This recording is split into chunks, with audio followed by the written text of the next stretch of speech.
dirigida a Dios Padre. No le llama con el nombre con que solía dirigirse a él, no le llama Padre, no le llama Papá.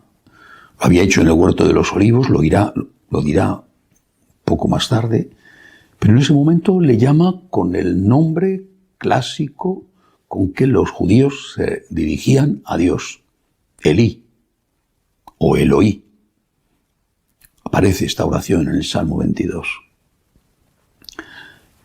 Es una exclamación de Jesús que expresa abandono, expresa desasosiego, expresa dudas, no rechazo, no falta de fe, sino dudas.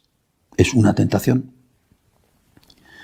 Jesús se hace uno de los nuestros, absolutamente, porque en esa frase, Elí, Elí, lema sabactani, Dios mío, ¿por qué me has abandonado?, está recogida la duda de cualquier hombre en tantos momentos de su vida. ¿Dónde está Dios? ¿Dónde está Dios? ¿Dónde está Dios? ¿Por qué permite esto? ¿Por qué triunfa el mal? ¿Dónde está Dios? ¿Dónde está el Todopoderoso? ¿Dónde están sus promesas? ¿Dónde está Dios? ¿Dónde está Dios? Jesús va a dar respuesta a su pregunta, y de hecho la respuesta está implícita en la propia pregunta. Está hablando con Dios, por tanto está manifestando su fe en Él. Está diciéndole que es el Señor, porque le llama Elí.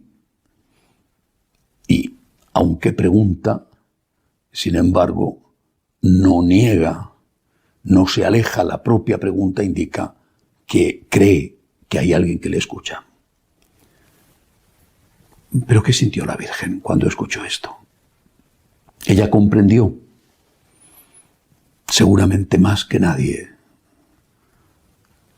la profunda herida del alma de su hijo, el significado de ese abandono. Ella, que vivía en una comunión permanente con Dios, la Inmaculada, ella, si hubiera visto, si hubiera sentido rota esa comunión, se habría sentido totalmente desarbolada, derrumbada, como una casa en ruinas, porque ese Dios con el que llevaba viviendo en continua intimidad, ese Dios que era el suelo de su casa, que eran los cimientos, que eran las paredes, que era su techo, que era su sostén, de repente no estaba.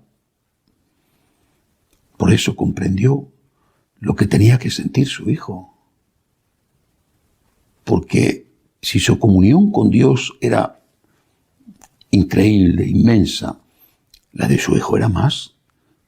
Ella era una criatura, su hijo era Dios. ¿Qué tuvo que ser para Jesús experimentar ese abandono? No fue abandonado, pero lo experimentó. ¿Qué tuvo que ser para Jesús?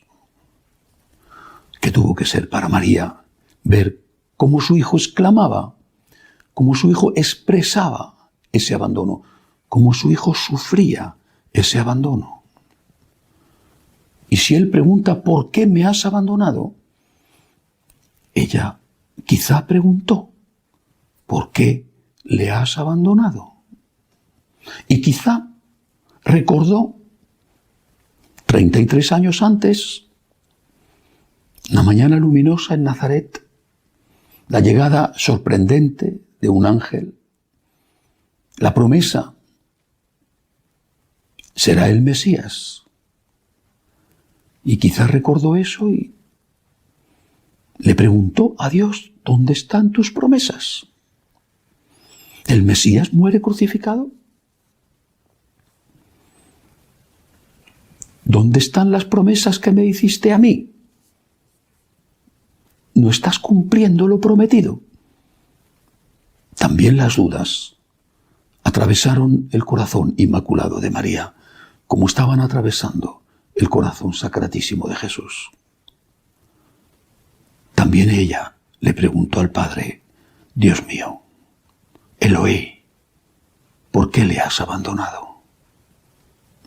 La respuesta que dará Jesús es la respuesta que dio María.